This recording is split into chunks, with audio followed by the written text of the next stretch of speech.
Is paranormal phenomena a real thing that we don't understand, or just people with overactive imaginations telling stories? These are the questions that every single culture throughout all their history has been trying to answer in no avail. However, some cases are more convincing than others. Here are 5 ghostly encounters that defy explanation. Number 5. The Screaming House. Stephen LeChance, his 2 young sons and a daughter, lasted just 13 days at their new home before the terrifying paranormal encounters there drove them out for good. There were no attempts to rid the home of these spirits as they became so violent and powerful, the horrified family just left. And this is the story of the Screaming House of Union, Missouri. In 2001, Stephen was a man just trying to hold his family together. His wife had simply left him and their 3 children behind one day. And cramped in a small apartment, Stephen found a new house in Union, Missouri, as a chance to start over. And the home, located at 809 Christina Avenue, was your sort of classic white structure with a welcoming porch and an idyllic yard. Seemed perfect. But from the moment they arrived, well, everything felt off. As the LeChances unloaded their belongings on the very first day, a car slowed as it approached. The windows were down and the passengers shouted something strange. "Hope you get along well with them," before speeding away. It felt like a prank from teenagers, but it was actually a cryptic warning, one that Stephen and his children wouldn't fully understand until it was far too late. The first signs of trouble were subtle, almost easy to dismiss, but still very weird.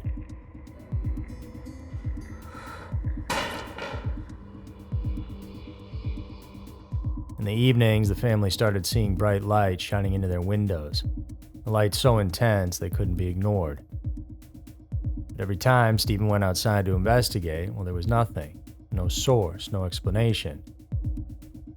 And soon it wasn't just the lights outside, as the LeChances began feeling odd sensations that they described as being like an electrical current running over their skin. It was a tingling that would make their hair on the back of their necks stand on end. Concerned they were having electrical issues, Stephen called in a professional, but the man found nothing wrong with the wiring, and yet the feeling persisted. In the paranormal world, these electrical anomalies are often seen as a sign of something more sinister, a portal, a doorway for something not of this world. And soon, that something made its presence known. The doors within the house started to open and close completely on their own, as if controlled by an unseen hand. And this wasn't just creaky old doors moving in the wind. And they would slam at all hours, and the children became so frightened that they refused to move from room to room without one another or their father as an escort. Objects around the house began to move, especially in the children's rooms where toys and belongings would mysteriously rearrange themselves. And then came the screams. And they echoed through the house, in deep, guttural male shrieks that filled the air with a sense of pure malevolence. It was as if the house itself was alive, and it was angry. This all happened within less than 2 weeks. Stephen sent out a few emails to anyone he could think of that might be able to help, including renowned paranormal investigators Ed and Lorraine Warren, but no help ever arrived. The breaking point came one night when the house erupted into chaos. The walls of the entire place shook violently as the screams grew louder and more insistent.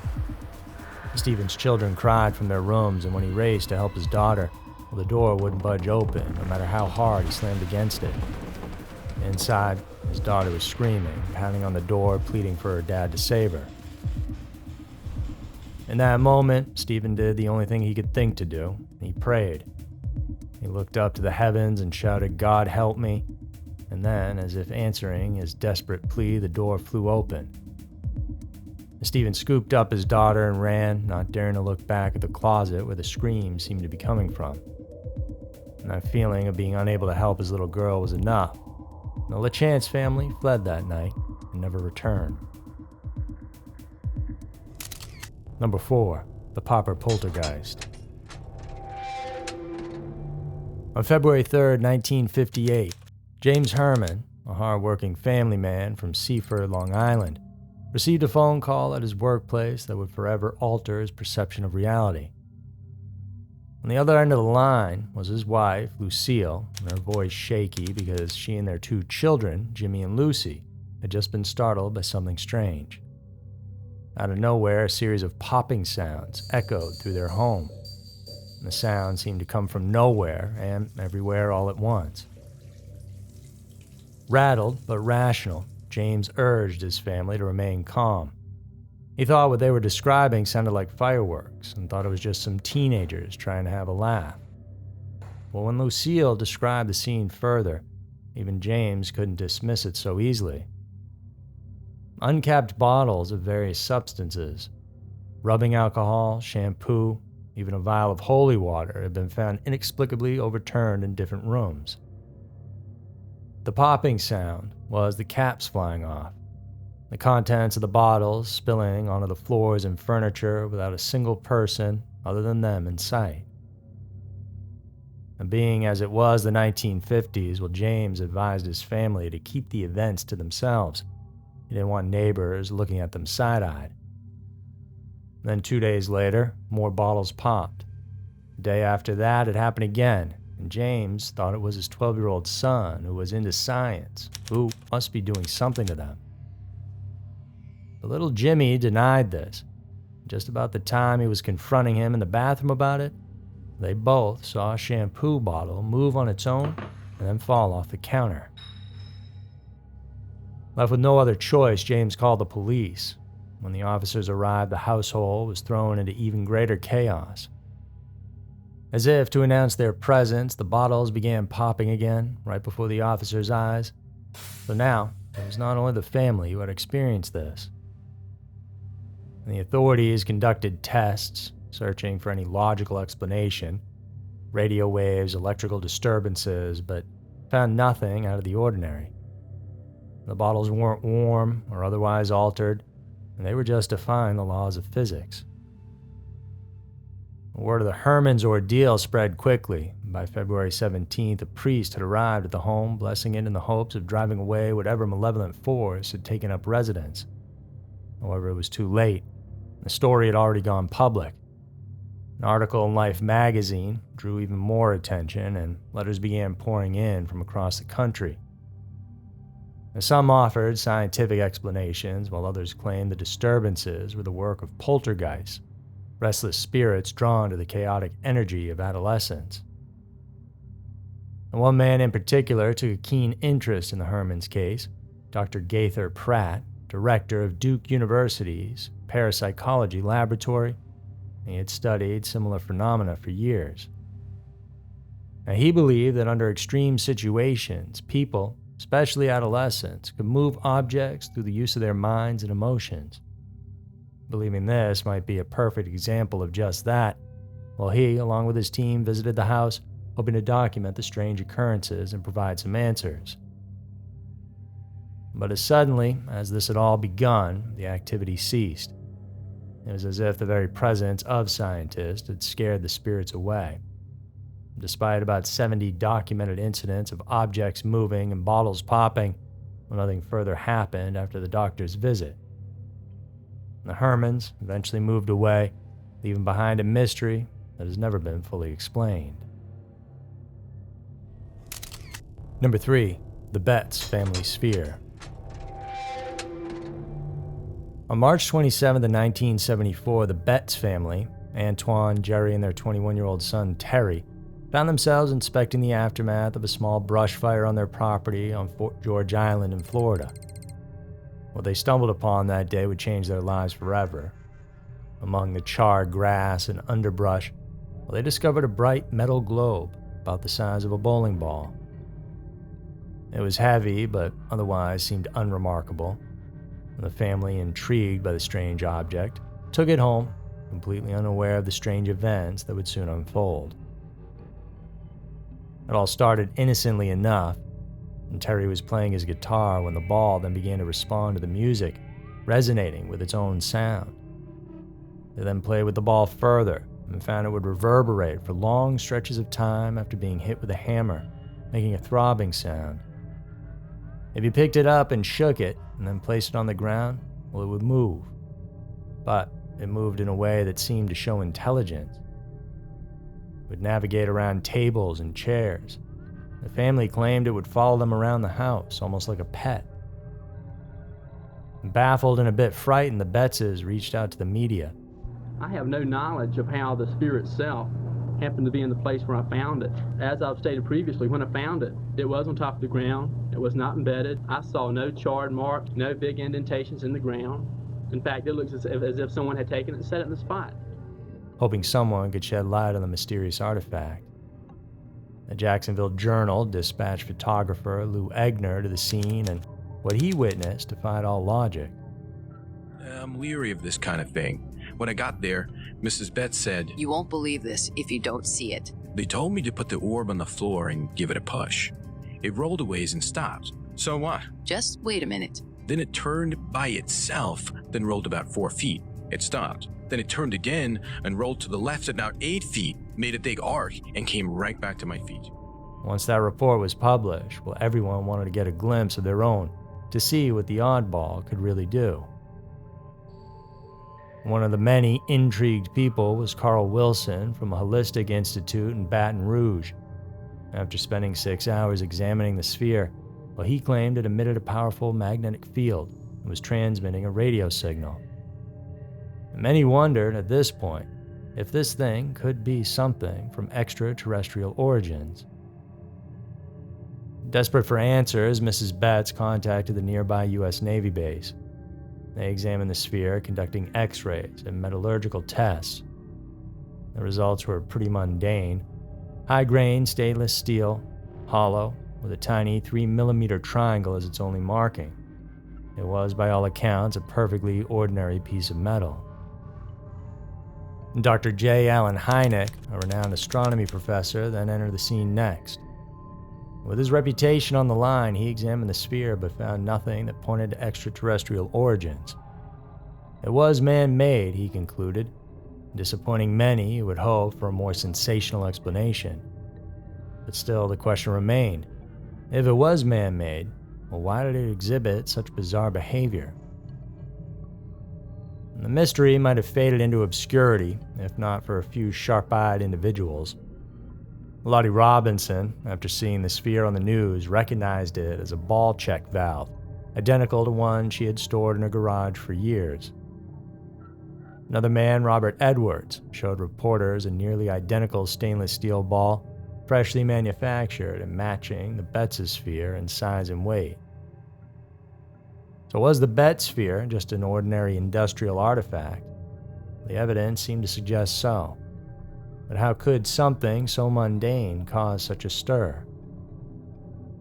The Navy's explanation was simple. The old house had uneven floors. The near-perfect balance of the sphere allowed it to roll and change direction with the slightest tilt. And the mysterious sounds emanating from it were perhaps just the product of overactive imaginations. In the end, the Betz sphere was a bit of a letdown, but for a moment, it was something much more. A glimpse into the unknown, a brush with the unexplained, an object from another world. A reminder that sometimes the line between the ordinary and extraordinary is simply as thin as a rolling metal ball. Number 2, the Black Monk of Pontefract. It was August of 1966 when something creepy started stirring at 30 East Drive in Pontefract, England. It was the home of the Pritchard family, parents Jean and Joe and their lovely young kids, Diane and Philip. That summer, Sarah Scholes was spending the week watching over her 15-year-old grandson, Philip, while the rest of the family was away on holiday. The house had been newly renovated, yet there was an undeniable chill that seemed to cling to its walls, an eerie contrast to the summer heat outside. One day, Philip walked into the living room and froze in fear, as there, suspended in air, was a fine white dust falling in slow motion, and not from the ceiling, but just appearing in midair. And this wasn't the new construction settling in. He called out to his grandmother, who was just as baffled by the spectacle. With it still floating there, they called Philip's Aunt Marie from across the street. She saw it too and didn't know what to make of it either, but she knew one thing: they needed to clean it up. Yet as she ventured into the kitchen, something even more bizarre happened. A puddle of water materialized beneath her feet out of nowhere. She cleaned it up, but it reappeared again and again and again. Unable to get rid of the wet spot, they called in the water company, but the experts had no answers. And that evening, as they tried to move on from the day's strangeness, another unsettling incident took place when from the kitchen, Philip's panicked voice echoed, "Grandma, it's happening again." And tea leaves and sugar were strewn across the counter. The tea dispenser was going berserk, repeatedly clicking and splashing hot water everywhere. The chaos escalated with a loud crash from the hall, but when they rushed to see what had happened, well, the hall was empty. After that initial day of terror, the house fell eerily silent for 2 years. And those who witnessed it likely tried to convince themselves it was nothing more than a strange set of circumstances. But then, just as they began to move on with their lives, the strange occurrences came back with a vengeance. But without warning, daily life in the house was now punctuated by loud crashes, flying objects, and inexplicable phenomena. A solid oak dresser drawer hurled itself across one of the bedrooms. Green foam erupted from the sink. But because no one was ever harmed outright, these happenings were almost entertaining to the family in a way, something they could talk about with open-minded friends. The Pritchard family even named the ghost Fred, as if he were a part of the family, but Fred wasn't all fun and games. Because then came the night when Mr. and Mrs. Pritchard were stirred in the middle of the night, only to find a tall, dark figure hovering over their bed. They couldn't see its face, but the malevolent energy it gave off was undeniable. And their friendly Fred began to morph into something more sinister. And then one night, daughter Diane's hair was yanked upright. She was tossed out of her bed. It came time that they had had enough. They ended up hanging garlic in the doorways and blessing the house with holy water. And it appeared like that had done the trick, and Fred was gone. In the years since, many paranormal investigators have gained access to the house. It's even become a tourist attraction, with tours being given out to all those who want to experience the ghost themselves. Fred, who is now better known as the Black Monk since showing his figure, may have quieted it down, but it appears his story is far from over. Number 1. The Monte Vista Hotel Haunting. Nestled in the heart of downtown Flagstaff, Arizona, stands a building that has seen a lot. It stood tall for almost 100 years, which means that it holds within its walls a rich history. It's called the Hotel Monte Vista, and if you want to go there right now, you can check in for a stay. The thing is, though, if you do, you might just be sharing a room with somebody else. Someone who wasn't invited, but just refuses to leave. So let's start this one off with one of the most bizarre tales tied to the Monte Vista, and that is the legend of the Meat Man. Room 220, now infamous for its ghostly activity, was once the home of a man who, by all accounts, was as peculiar in life as he is in death. In the early 1980s, this long-term resident developed a peculiar habit of actually hanging raw meat from his chandelier. Maybe he was drying it out to make jerky. No one really knows, but it's strange to do in a hotel. But it wasn't this behavior that cemented his legacy in the hotel's haunted history. It was what happened after his death. Shortly after the Meat Man passed away in room 220, a maintenance worker was sent to the room to make some routine repairs. He turned off the lights, locked the door, and left. And when he returned shortly after, the room was a mess. The television was blaring at full volume. The bed linens had been shredded and strewn about, as if someone or something had thrown a fit of rage. Ever since then, guests have reported similarly strange occurrences. the TV turning on by itself, the unsettling feeling of a cold hand grazing their skin in the middle of the night. Moving on over to room 305 is where the ghostly presence of an elderly woman has been repeatedly reported. For decades, guests have witnessed a rocking chair by the window moving on its own. The questioning, kiddo. If you are here, move the rocking chair. Well, if you're here, move the rocking chair.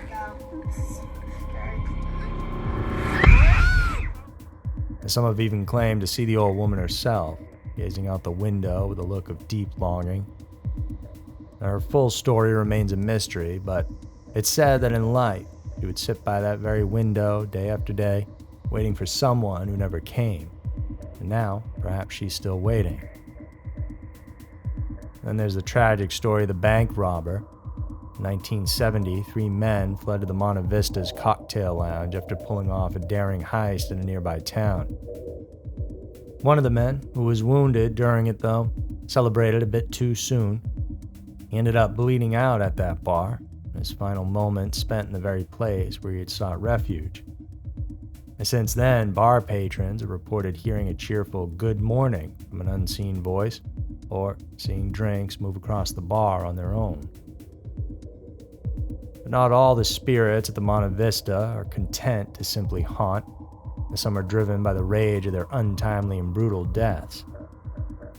Room 306 is known for the tragic tale of 2 ladies of the night who were murdered in cold blood by a guest in the early 1940s. And thrown from the 3rd floor window after their grisly ordeal, while their spirits are said to linger, exacting revenge on those who dare to sleep in the room. And male guests in particular have reported feeling hands press against their throats or mouths while they sleep, as if the spirits are trying to prevent another horror from unfolding. The Monte Vista's halls are crowded with other spectral residents, each with their own story to tell. And with a history that spans nearly a century, it has become more than just a place to stay. It's a living museum of the supernatural. Today, the Monte Vista continues to welcome guests from all walks of life. But be warned, the spirits of the Monte Vista are always present, waiting to make their next move to remind you that in this hotel, the past and its guests are never really gone. So there were 5 ghostly encounters that defy explanation, and thank you for tuning in. Hope you all have a lovely day. I'll see you in the next one.